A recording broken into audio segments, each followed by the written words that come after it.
Dahulu, Martapura adalah pusat pemerintahan Kesultanan Banjar. Tak mudah menelusuri jejak kesultanan yang berjaya selama hampir 4 abad ini. Beberapa catatan menyebut Martapura bersinar dan melegenda karena menjadi penghasil batu mulia. Berkilau dan indah, itulah ciri berlian hasil olahan intan Martapura.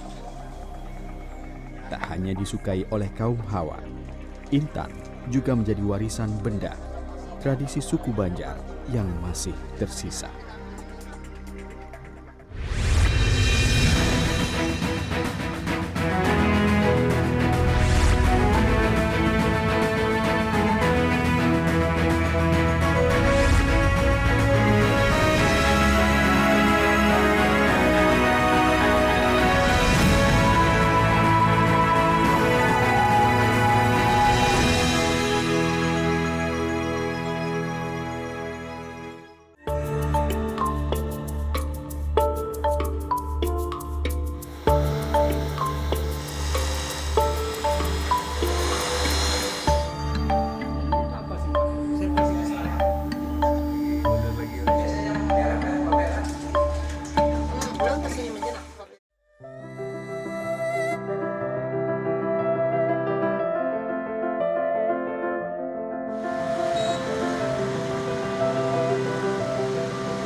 Predikat Kota Intan lekat dengan Martapura yang merupakan ibu kota Kabupaten Banjar, Kalimantan Selatan.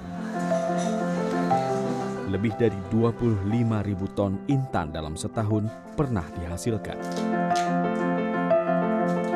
Banyaknya hasil kerajinan intan yang dibentuk menjadi perhiasan adalah salah satu hal yang membuat nama Martapura identik dengan batu terkeras di dunia ini.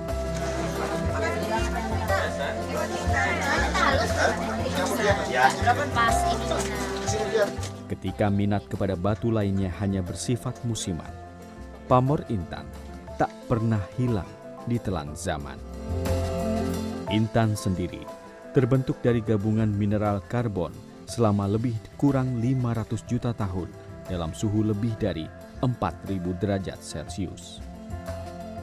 Maka tak heran, Martapura tak pernah sepi wisatawan, baik domestik maupun mancanegara yang ingin melihat bahan batu permata ini.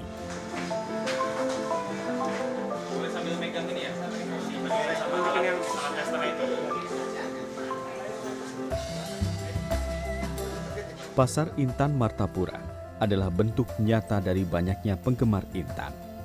Sejumlah toko memajang dan menjual aneka batu intan yang sudah menjadi berlian sebagai penghias untuk cincin, gelang, dan liontin. Beragam bentuk dan ukuran perhiasan menjadi tolok ukur untuk harga jual intan. Namun, kualitas yang paling utama menentukan nilai berlian.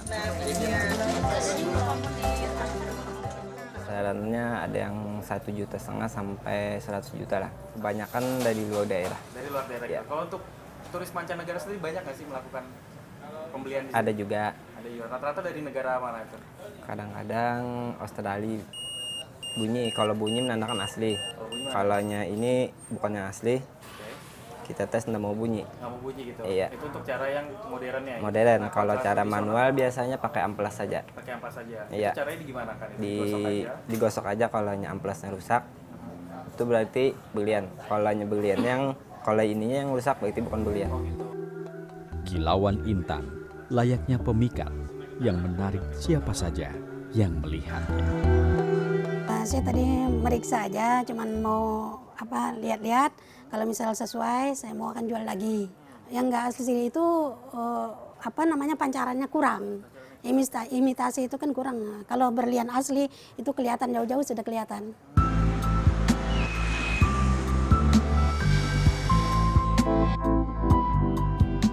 Pada zaman kolonial Belanda hingga akhir tahun 70-an, Indonesia masih memiliki keterbatasan alat untuk menciptakan intan berkualitas.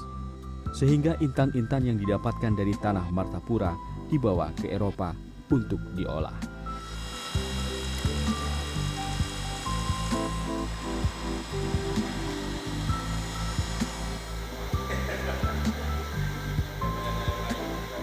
Pemerintah lantas mendatangkan mesin penggosokan intan dari Belanda untuk mendongkrak kualitas intan pribumi. Untuk menggosok batu mulia mentah yang memiliki tingkat kekerasan kategori 10 dalam skala Mohs ini, ada sejumlah tahapan yang dilakukan. Hal yang harus diperhatikan adalah dari fisik intan, meliputi kejernihan, ukuran, dan beratnya yang dihitung dalam satuan karat, di mana 1 karat bernilai sama dengan 200 mg. Kalau intan itu bukan jenisnya tapi adalah batu yang paling keras. Cuma kalau di warna ya bermacam-macam warna. Pertama yang kebiasaan itu warna putih dan kuning dan juga hitam. Cuma yang langka atau yang jarang ditemukan itu warnanya merah atau biru gitu. Pertama dari kita melihat warna dulu. Yang kedua itu gosokan. Yang ketiga itu kebersihan. Yang keempat itu nanti baru berat. Atau dibilang orang luar negeri itu dibilang 4 C lah. Nah, C pertama adalah cutting. Yang kedua color warna. Yang ketiga clarity. Yang keempat karat. Kalau dimisalkan karat itu adalah berat. Kalau emas itu gram atau barang itu misalnya kilo. Tapi kalau berlian itu karat. Intan mentah digosok menggunakan mesin penghalus, kemudian dibentuk. Sedikitnya ada 6 bentuk mahkota intan yang populer. Bundar atau yang lebih dikenal dengan nama permata, markis, pearl, emerald atau zamrud, oval, dan juga hati. Dari semua bentuk intan yang ada, standarisasi penggosokan intan mentah menjadi berlian memiliki tahapan dan cara yang serupa. Intan yang berkualitas saat sudah berupa berlian adalah yang memantulkan cahaya dengan sempurna. Kilau berlian menandakan biasan-biasan dari prisma irisan telah terbentuk simetris. Pusat Informasi Pariwisata dan Penggosokan Intan juga memamerkan hasil penggosokan intan. Harga yang tersedia bervariasi, mulai 5 juta hingga ratusan juta rupiah.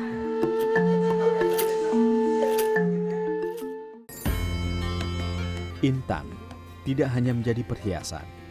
Di kawasan Teluk Selong, Kabupaten Banjar, Kalimantan Selatan, ada rumah adat khas suku Banjar yang masih berdiri kokoh meski telah berusia 200 tahun. Dahulu, rumah ini kerap ditinggali oleh keluarga kesultanan dan juga bangsawan suku Banjar. Para sultan maupun bangsawan yang membangun rumah ini menanamkan sisa-sisa penggosokan intan atau intan lantakan sebagai salah satu syarat membangun rumah adat Bubungan Tinggi. Untuk mempertahankan keaslian rumah Bubungan Tinggi yang jumlahnya semakin berkurang, pada 1991, pemerintah provinsi menjadikan rumah adat ini sebagai salah satu situs budaya dan bersejarah di Kalimantan Selatan.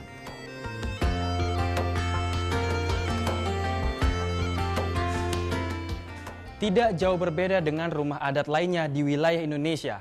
Rumah adat Bubungan Tinggi di Kabupaten Banjar, Kalimantan Selatan juga sangat erat kaitannya dengan kebiasaan adat istiadat dan juga budaya masyarakatnya.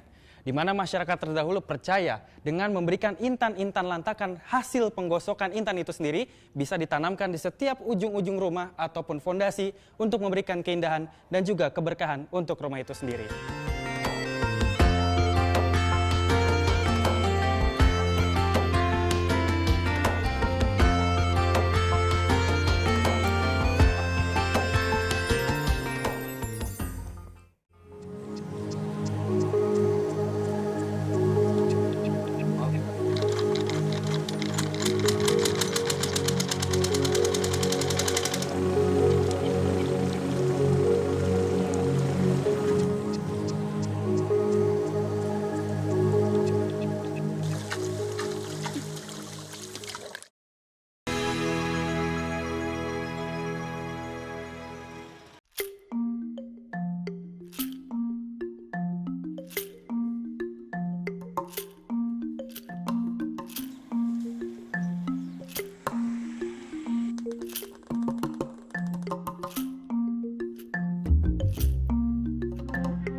balik kilau berlian yang berharga tinggi, ada para penambang intan yang berjuang untuk menghidupi diri. Kita mau lihat tempat pendulangan intan, Pak ya? Ya, silakan Pak.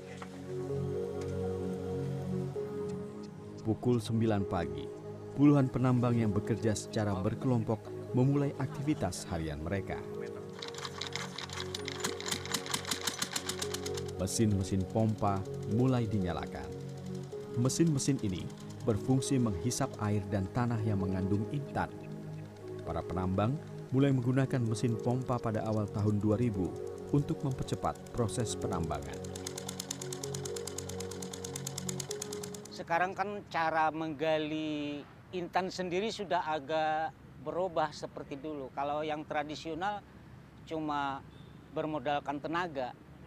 Sekarang sudah punya mesin namanya untuk menyedot airnya. Kalau dulu itu dengan timba. Jadi kerjasama di dalam kelompok itu masih diperlukan. Sekarang ini mungkin 2-3 orang pun untuk menggali itu udah cukup. Ya, kalau dulu punya kelompok ada yang 5, jadi dia mengambil kelompok selalu ganjil. Ada 5, 7, atau 9 orang. Saat ini, tambang intan modern yang menggunakan mesin lebih diminati. Namun, cara mendapatkan galuh atau intan tradisional masih dilakukan sekelompok kecil penambang. Salah satunya di Kelurahan Bangkal, Kecamatan Cempaka. Untuk bisa mendapatkan galuh atau intan sendiri, para pekerja tambang intan tradisional ini harus memasuki sebuah tambang memiliki kedalaman sekitar 10 meter lebih.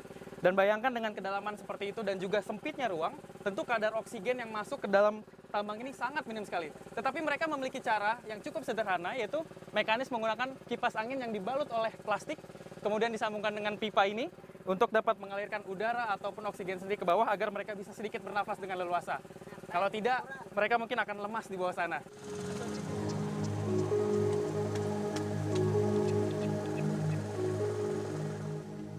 Para penambang tradisional melakukan aktivitasnya selama 8 jam sehari. Meski begitu, mereka belum tentu mendapatkan hasil yang memuaskan.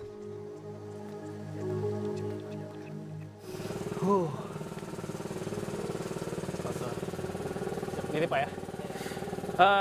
Ibu Nurmah, saya barusan habis dari bawah ini, di kedalaman sekitar 10 meter lebih. Dan baru sekali mencoba, sudah merasa capek gitu Bu. Nah kalau Bu Nurmah sendiri jadi petambang galuh tradisional sudah dari kapan Bu? Lama udah, Lama udah. Dari tahun berapa kira-kira? sekitar tahun 45-an lah. Oh gitu, 45-an udah di sini. 85. 85. Oke. Setiap hari Ibu di sini dari jam berapa sampai jam berapa Bu? Setiap hari sampai jam 5 kalau pulang. Jam 5 sore pulang. Rumah. Nah, setiap hari Ibu bekerja di sini, apakah setiap hari juga dapat galuh Bu? Enggak, Enggak. Terakhir kali dapat galuh kapan itu Ibu? lama sudah. Lama. Mm, Minggu ini dapat nggak? Minggu dapat. Minggu dapat. Oke. Nah Ibu biasanya yang menjadi kendala Ibu sendiri ketika mencari galuh apa saja sih Bu? Yang menjadi hambatan, menjadi masalah gitu? Enggak ada. Nggak ada. Kalau banjir gimana? Kalau banjir aja ada. Kalau banjir aja ada ya Bu ya? Istirahat kerjanya. Istirahat. Kerjanya. Oh gitu. Nah Ibu sendiri sebagai petambang galuh tradisional, menurut Ibu apa yang Ibu sudah dapatkan selama ini intannya, apakah sudah sesuai Bu dengan harga intan yang dijual mahal Bu? Enggak ada. Belum sesuai sama Ibu ya? Harapan Ibu apa? Harapan kita mau yang besar. Oh gitu. Mau yang besar Bu ya? Mau yang besar. Ada pantangan nggak sih Bu atau pamali untuk mencari galuh sendiri? Ada. Kayak apa aja Bu contohnya? Ngomongnya nggak boleh keras, nggak boleh rame-rame dan lobang. Oh gitu. Terus apa lagi? Banyak itu. Banyak ya.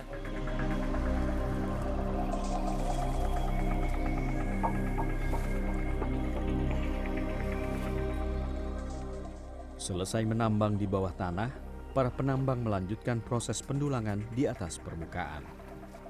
Pendulangan dilakukan untuk menyaring material pasir, tanah, dan batuan yang ada untuk mencari intan.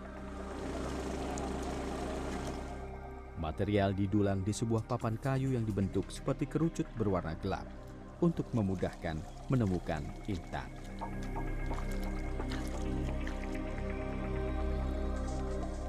Jadi setelah seharian penuh melakukan proses penambangan secara tradisional dan juga melakukan pendulangan, kita baru menemukan satu butir dari galuh sendiri. Bisa dilihat di sini. Ini ukurannya sangat kecil sekali.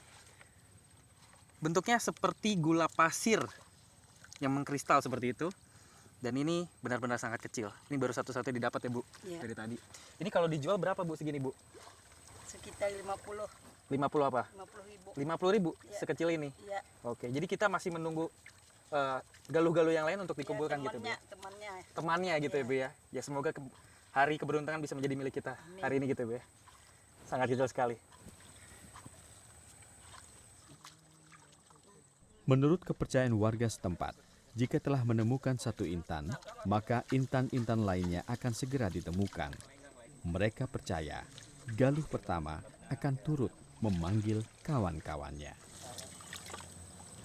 Ini dia menghubungkan kepada hal-hal yang berbau agama sebenarnya. Kalau 5 itu kepada rukun yang 5 dia. Kalau 7 itu 7 lapis langit, 7 lapis bumi, terus 7 surga, 7 neraka. Jadi menghubungkan ke sana. Karena itu katanya harus dekat kita dengan yang Maha Kuasa. Ada kalanya para penambang tradisional tidak mendapatkan intan sama sekali. Para penambang ini sudah hampir 1 minggu tak kunjung mendapatkan intan. Semakin menipisnya kandungan intan yang ada di dalam bumi menjadi penyebabnya. Intan itu dipercayai mereka bukan milik manusia. Itu milik Tuhan.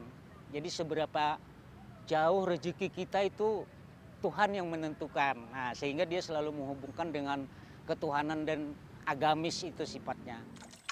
Walau seperti mencari sesuatu yang tak pasti, penambang tradisional tetap percaya berkah Tuhan. Intan pertama yang ditemukan hari ini menjadi penyemangat untuk terus melanjutkan pencarian. Ini kalau dijual berapa Pak? Kira-kira? 100.000. Satunya atau untuk duanya 100.000? Keduanya satu. Oh untuk satunya 100.000 gitu? Satunya. Oh satunya 100.000 ya? Oke. Cukup Pak ya untuk hari ini Pak ya? Iya. Mudah-mudahan hari yang lebih besar lagi. Belum selesai ya? Kita masih menunggu teman-teman galuh yang lainnya. Mari kita mendulang lagi, melenggang lagi. Oke Pak.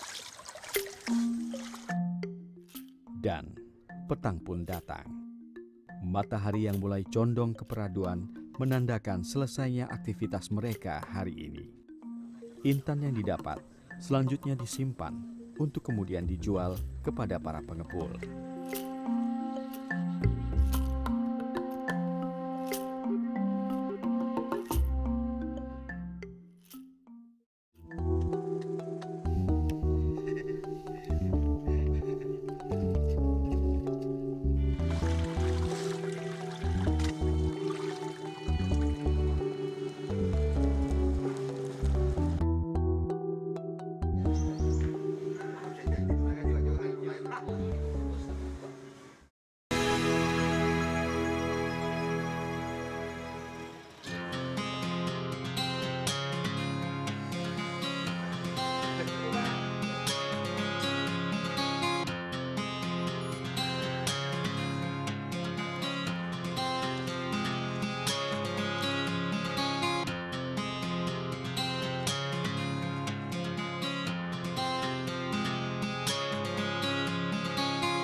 Bagi masyarakat Kalimantan Selatan, intan adalah sebuah kebanggaan. Intan membuat Martapura terkemuka hingga tercatat sebagai penghasil intan terbaik di dunia, bersanding dengan Rusia, Afrika Selatan, dan Australia. Karena intan, Martapura juga tak pernah sepi dari wisatawan. Tetapi, di balik kilau intan, ada potensi yang mengancam keselamatan dan goyahnya keseimbangan alam.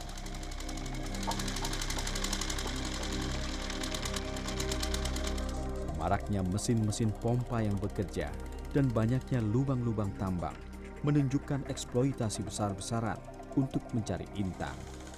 Mesin yang digunakan melahap seluruh material tanah yang berpotensi mengandung mineral intan.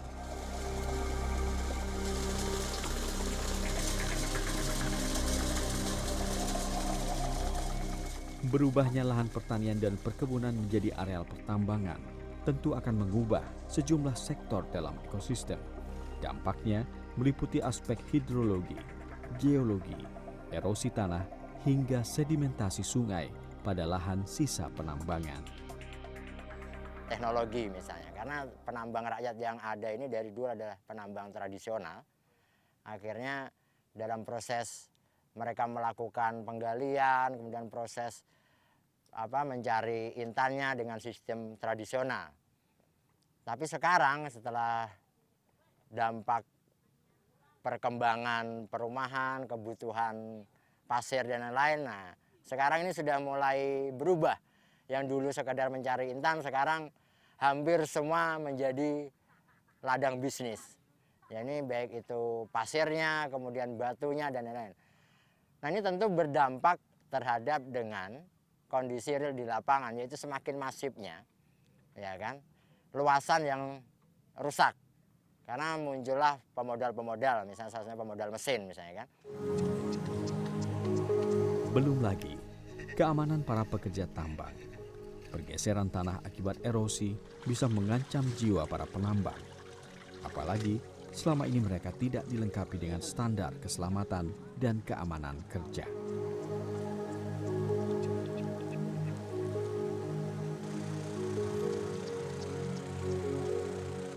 Banyaknya lubang-lubang tambang yang ada, baik aktif atau yang sudah ditinggalkan, juga akan berpengaruh terhadap kejernihan kadar air.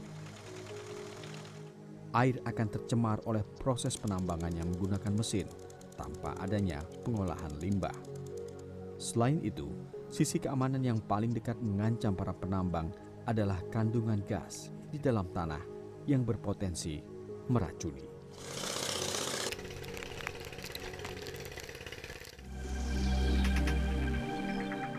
Banjir juga turut menjadi ancaman bagi wilayah yang berada di sekitar tambang intan. Hilangnya lahan hijau menjadi tambang, terbukanya kolam pendulangan, serta material tanah yang terangkat akan membuat sungai menjadi dangkal. Ibarat bom waktu yang akan memberikan efek bagi lingkungan sekitar karena berkurangnya daerah resapan air. Walhi mendesak pemerintah pusat dan provinsi untuk segera bertindak tegas, khususnya dalam pengaturan lahan pertambangan milik rakyat.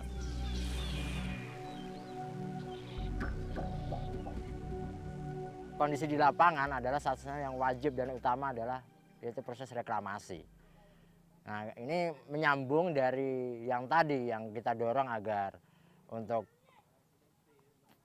wilayah-wilayah yang bekas tambang ini bisa menjadi salah satu yang dijadikan skema TORA tadi, tanah objek reforma agraria yang dijanjikan Jokowi ada 9 juta hektar tadi kan. Bahwa ini bisa salah satu yang bisa masuk ke skema TORA. Tapi sebelum diserahkan ke rakyat, nah seharusnya sudah dilakukan reklamasi oleh perusahaan.